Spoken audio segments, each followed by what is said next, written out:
Oke guys, sebelum melanjutkan, jangan lupa like dan komen. Dan yang baru bergabung, jangan lupa subscribe dan aktifkan loncengnya.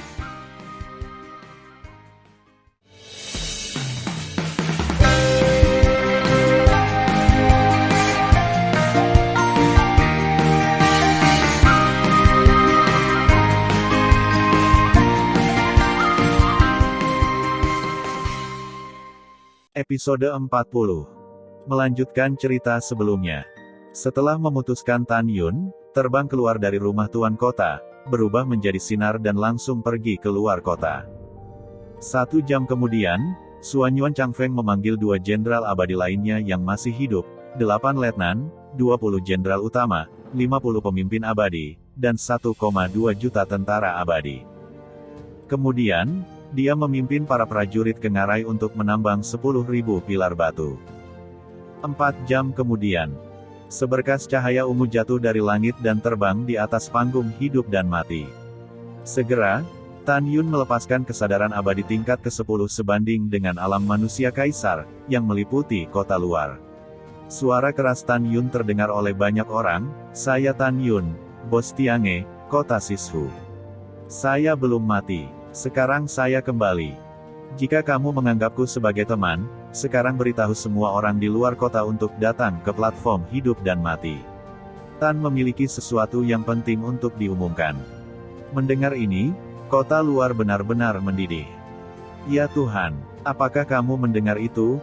Bos Tan tidak mati, dia kembali sekarang." "Ya, aku juga mendengarnya. Itu benar-benar suara Bos Tan. Hahaha, bagus. Ada pil peri kelas atas lain yang harus dibeli. Ikuti instruksi Bos Tan dan beritahu seluruh kota luar untuk membiarkan semua yang abadi datang." Petik 2. Dalam setengah hari berikutnya, berita bahwa Tan Yun masih hidup menyebar di luar kota. Sebanyak 1 miliar orang abadi, seperti gelombang gelap, bergegas menuju platform hidup dan mati. Saat malam tiba, semua makhluk abadi di luar kota digantung di sekitar platform hidup dan mati, menghadap Tan Yun. "Bos Tan, kamu benar-benar tidak mati. Itu bagus. Apakah kamu akan menjual kami pil hukuman terbaik?" "Ya, Bos Tan." "Bos Tan, kemana saja kamu selama 10 tahun terakhir? Kamu tidak tahu. Kami pikir kamu sudah mati. Kami sangat sedih." Ya, biaya kehilangan mental Bos Tan. Kamu harus memberikannya. Hei, beri aku pil menghukum terbaik." Kemudian, para abadi tertawa bahagia. Bagi mereka, itu adalah kabar baik bahwa Tan Yun kembali hidup-hidup, dan itu mengurangi kekhawatiran mereka tentang situasi kota abadi Xuanyuan saat ini. Mereka tahu bahwa Jenderal Xuanyuan sudah mati dan Jenderal Sima dan Jenderal Suge membelot. 9 jenderal yang tersisa juga melarikan diri dengan 90 juta tentara abadi. Kota abadi Xuanyuan hari ini telah jatuh tajam dari masa kejayaannya dan hancur menjadi sepiring pasir yang tersebar. Sebelum Tan Yun tiba di luar kota, orang-orang abadi ini gelisah. Mereka sangat takut bahwa suatu hari musuh yang kuat akan menyerang kota dan menerobos formasi. Semuanya diam. Tan Yun melihat sekeliling ke kerumunan, dan orang-orang abadi terdiam begitu suaranya jatuh. Tidak ada keraguan bahwa jika seseorang memiliki reputasi tertinggi di luar kota, itu adalah Tan Yun. Tan Yun memeluk tinjunya dan melihat sekeliling kerumunan yang padat. Dia tampak serius dan berkata, "Mulai hari ini, saya akan mengambil jabatan jenderal untuk sementara waktu. Seperti yang Anda tahu, kota abadi Xuanyuan dalam bahaya sekarang. Jenderal ke-9 meninggalkan kota abadi Xuanyuan dengan 90 juta tentara seperti anjing, menginjak-injak kepercayaan penguasa kota. Itu bahkan lebih diinjak-injak, kepercayaanmu pada mereka. Meskipun mereka pergi, kota abadi Xuanyuan saya akan tetap berdiri di dataran, tidak pernah runtuh dan selamanya." Mendengar pidato itu, mereka menatap Tan Yun dengan tidak percaya. Mereka tidak berpikir bahwa Bos Tan telah berubah dan menjadi satu-satunya jenderal di kota. Tan Yun berkata dengan tegas, juga, Tan memberitahu semua orang bahwa Jenderal Xuanyuan, paman penguasa kota, tidak mati dan akan kembali di masa depan. Para abadi bersorak gembira ketika mereka mendengar pidato itu. Jelas, Xuanyuan Haokong memiliki prestise yang dalam di hati mereka. Tan Yun melambai kepada semua orang untuk diam, dan wajahnya berkata, hari ini saya datang untuk merekrut pasukan, membangun kembali tentara abadi, melindungi kota abadi Xuanyuan dan melindungi rumah kita. Mereka yang bersedia mengikuti saya, silakan pergi ke platform hidup dan mati. Begitu komentar ini keluar, Tan Yun terkejut, para abadi bergegas menuju platform hidup dan mati. Ternyata daya tarikku sangat kuat. Ketika Tan Yun berseru dalam hatinya, lebih dari 50 juta orang berdiri di platform hidup dan mati. Dan orang-orang abadi di sekitar platform masih berteriak untuk bergabung dengan tentara. Terima kasih atas kebaikanmu padaku. Tan Yunlang berkata, persyaratan minimum untuk merekrut tentara kali ini bukanlah tingkat ke-6 menghukum abadi, dan minimum tidak boleh lebih rendah dari tingkat ke-8 menghukum abadi. Para abadi tercengang ketika mereka mendengar kata-kata itu, dan segera berkata, bukankah jenderal menghukum tingkat ke-6 menghukum abadi sebelum dia bisa bergabung dengan tentara? Kenapa tidak sekarang? Jenderal, meskipun wilayah kita belum mencapai tingkat ke-8, kita tidak takut mati. Ya, Jenderal, Anda setuju untuk mengizinkan kami bergabung dengan tentara. Kami ingin mempertahankan rumah kami bersama Anda. Petik 2. Melihat antusiasme para abadi, Tan Yun menggelengkan kepalanya dan memberi isyarat agar semua orang diam. Ingat, jika kamu terlalu rendah di medan perang, kamu akan mati sia-sia. Mereka yang tidak naik ke medan perang hanya akan menambah korban. Saya ingin membangun pasukan abadi yang tak terkalahkan untuk menyapu tanah yang ditinggalkan. Karena itu, jika Anda ingin bergabung dengan tentara, Anda harus berlatih keras. Sekarang mereka yang berada di bawah tingkat 8 menghukum abadi, tinggalkan platform sesegera mungkin. Tidak lama kemudian, hanya 1,8 juta orang yang tersisa di platform. Dengan kata lain, hanya ada orang-orang ini di seluruh kota luar. Ranah berada di atas tingkat ke-7 menghukum abadi, dan ranah tertinggi hanya tingkat ke-11 menghukum abadi, tetapi hanya sedikit. Tan Yun naik ke langit, kesadaran abadi menyelimuti lebih dari 1,8 juta orang di panggung hidup dan mati, melihat ranah semua orang di matanya, dan dengan keras berkata, mereka yang tingkat 8 menghukum abadi G bisa mendapatkan 4 pil menghukum kelas atas secara gratis. Mereka yang menghukum negeri dongeng tingkat ke-9 bisa mendapatkan 3 pil menghukum abadi kelas atas secara gratis. Mereka yang tingkat 10 bisa mendapatkan 2, dan mereka yang tingkat 11 bisa mendapatkan 1. Lebih dari 1,8 juta orang bersemangat ketika komentar ini keluar. Ratusan juta orang abadi memandang lebih dari 1,8 juta orang, dan mata mereka menjelaskan apa itu iri. Jenderal, apakah Anda masih memiliki tiange di 4 kota seni Anda? Jika demikian, apakah Anda masih menjual pil menghukum terbaik? Ya, Jenderal. Para abadi bertanya satu demi satu. Tan Yun menatap orang-orang dan berkata, 4 kota sihir tiange masih akan dibuka, tetapi tidak ada pil yang akan dijual lagi. Ketika semua orang kecewa, kata-kata Tan Yun selanjutnya membuat semua orang bersemangat. Tan Yun berkata dengan suara nyaring, mulai sekarang, saya akan membiarkan penjaga toko Chu mengambil alih kota tiange dari Sishu lagi. Selain pil hukuman kualitas terbaik yang dialokasikan untuk tentara abadi, aku memiliki lebih dari 20 juta di tanganku. Selama salah satu dari kalian dipromosikan ke tingkat ke-7 menghukum abadi, kamu dapat pergi ke kota tiange dari Sishu dan mendapatkannya secara gratis. Setelah dipromosikan ke tingkat ke-8, kamu dapat memasuki kamp militer. Pil ini cukup untuk mereka yang dipromosikan ke tingkat ke-7 menghukum abadi dalam lebih dari 30 tahun. Aku akan memurnikannya untukmu ketika kita mengalahkan musuh di masa depan. Mendengar ini, salah satu makhluk abadi berteriak, terima kasih, Jenderal. Segera, semua orang berteriak serempak, dengan suara nyaring, terima kasih, Jenderal. Kemudian, dengan rasa terima kasih dari orang-orang abadi, Tan Yun memimpin 1,8 juta tentara abadi untuk terbang menuju barak dalam kota. Setelah kembali ke barak, Tan Yun memberi mereka pil peri terbaik untuk membiarkan prajurit abadi berlatih. Keesokan harinya, Chu Xiao kembali ke tiange kota Shizu setelah menerima perintah Tan Yun. Yang mengejutkan Tan Yun, Suan Yuanlinger dan Chu Xiao dapat berbicara, dan pergi ke Tiange kota Sishu untuk membantu. Xiao Yu dan Ah Xiang, yang sebelumnya berlatih di Menara Suci Tan Yun, juga datang ke Tiange kota Sishu. Sebelum Chu Xiao pergi, Tan Yun meminta Chu Xiao dan penduduk kota untuk membantu menambang 32 jenis mineral sebelumnya. Dia ingin memperbaiki senjata ajaib ruang dan waktu yang sangat besar dan mencoba membiarkan lebih banyak tentara abadi memasuki kultivasi. Karena sebelumnya, senjata ajaib waktu dan ruang yang disediakan oleh Guild Pemurnian Senjata kepada prajurit abadi hanyalah senjata abadi terbaik, yang tidak dapat meningkatkan kekuatan prajurit abadi dalam jangka pendek. 3 hari kemudian, Suan Yuan Changfeng kembali ke rumah tuan kota dengan 10.000 pilar batu dan menyerahkannya kepada Tan Yun. Saudara Tan, saya dengar Anda hanya merekrut lebih dari 1,8 juta tentara abadi. Suan Yuan Changfeng mengerutkan kening dan berkata, dengan veteran, kami hanya memiliki 3 juta tentara. Bagaimana kami bisa bersaing dengan kota yang ditinggalkan? Selain itu, ada makhluk abadi superior. Mendengar ini, Tan Yun tersenyum tipis, para prajurit baik-baik saja, tidak lebih.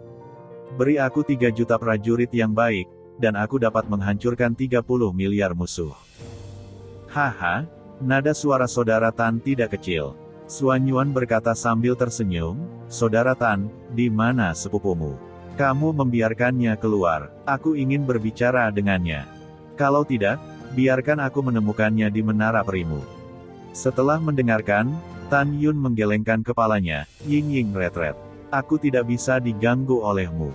Yah, aku akan memperbaiki basis arai. Aku tidak punya waktu untuk menemanimu. Setelah itu, Tan Yun memasuki pavilion VIP dalam depresi Suan Yuan Changfeng.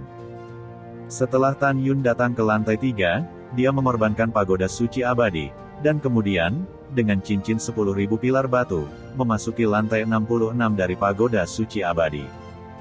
Kemudian, Tan Yun duduk bersila, berlatih dalam isolasi, memanipulasi 11 pedang surgawi Hongmeng, dan mulai menggambar pola susunan pada pilar batu satu persatu. Setelah 3 bulan gesekan internal di menara, Tan Yun berhasil menyempurnakan basis arai. Masing-masing formasi setebal 10 kaki dan setinggi 1000 kaki diukir dan digambar, dan sisik-sisik besar tampak hidup dan sangat indah. Sudah waktunya untuk mengatur susunan penjaga 10.000 naga. Lengkungan menawan tergambar di sudut mulut Tan Yun. Ketika Tan Yun meninggalkan pavilion VIP dan muncul di kediaman tuan kota, Suan Yuan Changfeng, yang sedang menunggu di luar pintu, berkata dengan aneh, saudara Tan, biarkan aku melihat pangkalan arai yang kamu perbaiki. Kemudian, Suan Yuan Changfeng memanipulasi pengetahuan abadi dan menyusup ke dalam cincin abadi dengan 10.000 basis arai.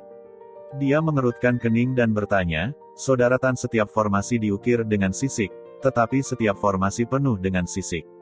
Sisik di atasnya tidak persis sama, apa sebenarnya pola yang kamu ukir? Spesies apa sisiknya? Tan Yun berkata sambil tersenyum, pola sisik naga. Oh, Suan Yuan Changfeng menjawab, menatap Tan Yun dengan memohon, Tan Xiandi, aku benar-benar tidak melihat Ying, keindahan gunung es selama sehari. Maukah kamu membiarkan aku melihatnya? Tan Yun menghela nafas dan berkata dengan tulus, dia benar-benar tidak cocok untukmu. Halo, Tan Yun, apakah kamu memperlakukanku sebagai saudara? Suan Yuan Changfeng berkata dengan wajah tegas, saya ingin memperkenalkan saudara perempuan tuan kota saya yang cantik dan tak tertandingi kepada Anda. Apakah menurut Anda saya cukup berarti bagi Anda? Dan kamu, tidak ingin aku melihat adikmu? Mendengar pidato itu, Tan Yun mengerutkan kening dan berbisik, Ying, bicaralah dengan Changfeng. Saat berikutnya, disertai dengan aroma keperawanan, Tuoba Ying dalam rok putih keluar dari udara tipis di depan Tan Yun. Matanya yang indah dengan dingin menatap Suan Yuan Changfeng dan berkata, ikut denganku. Kemudian, Tuoba Ying membalikkan tubuhnya dan berjalan menuju taman belakang. Suara Tan Yun terdengar di benaknya, Ying, aku tidak akan mencampur adukan hal-hal antara kamu dan dia. Bukan karena dia, Suan Yuan Ru ketiga, saudaranya, dan dia memiliki prasangka terhadapnya. Bawahan tahu, setelah suara Tuoba Ying, dia dan Xuanyuan Changfeng datang ke taman belakang yang dihantui oleh keabadian. Nona Yingying, saya. Begitu Xuanyuan Changfeng berbicara, dia diinterupsi oleh Tuoba Yingying. Saya tidak akan mempertimbangkan untuk menikahi seorang pria suatu hari nanti, dan sekarang saya tidak akan mempertimbangkannya di masa depan. Yingying, bisakah kamu mendengarkanku dulu? Xuanyuan Changfeng menatap Tuoba Yingying dengan kelembutan di matanya. Tuoba Yingying mengerutkan bibirnya dan menganggukkan kepalanya. Xuanyuan Changfeng memandang Tuoba Yingying dengan penuh kasih sayang dan berkata dengan lembut, ketika saya berada di alam fana, saya tidak tertarik pada wanita manapun di benua Changling. Setelah terbang ke negeri dongeng 9 surga Hongmeng, saya juga bertemu banyak wanita yang menyukai saya, tetapi masih menolak semuanya. Sejak pertama kali aku melihatmu, jantungku berdetak sangat cepat, dan pikiranku penuh dengan penampilanmu. Aku tidak berharap kamu langsung menyukaiku, aku hanya memintamu memberiku kesempatan untuk melindungimu. Aku Xuanyuan Changfeng bersedia menghabiskan seluruh hidupku untuk melindungimu. Mendengar pidato itu, mata dingin Yingying Tuoba berangsur-angsur mereda. Dia memandang pemuda luar biasa di depannya dan berbisik, ada beberapa hal yang tidak bisa kukatakan padamu. Aku tidak ingin kamu membuang waktu untukku. Dalam hal ini, jangan katakan itu lagi di masa depan. Aku tidak akan menyukaimu. Pamitan. Tuoba Yingying berbalik dan pergi selangkah demi selangkah. Xuanyuan Changfeng memandang Tuoba Yingying dan berkata, Yingying, aku pasti akan membuatmu jatuh cinta padaku. Pasti. Tuoba Yingying berhenti, tetapi tanpa menoleh ke belakang, suara alam yang sedingin es terdengar, tidak pernah. Sebelum dan sesudah Tuoba Yingying datang ke Tan Yun berkata dengan suara, Changfeng adalah orang yang baik, tetapi kamu benar-benar tidak bisa saling mencintai. Meskipun aku tahu kamu tidak punya hati, kamu memiliki emosi. Sulit untuk jatuh cinta dengan seseorang. Tapi aku masih takut suatu hari nanti kamu akan jatuh cinta padanya. Jika kamu benar-benar jatuh cinta padanya, itu akan menjadi kemalanganmu. Klan surgawi Anda adalah kekasih alam semesta. Jika Anda jatuh cinta padanya, Anda akan menanggung rasa sakit karena belum pulih. Apakah Anda mengerti? Setelah mendengar pidato itu, Tuoba Yingying menganggukkan kepalanya, jarang tersenyum, dan berkata, dalam hati saya, Tuan adalah pria paling menarik di dunia. Saya telah bersama Tuan selama bertahun-tahun yang tak terhitung jumlahnya, dan saya belum pernah jatuh cinta.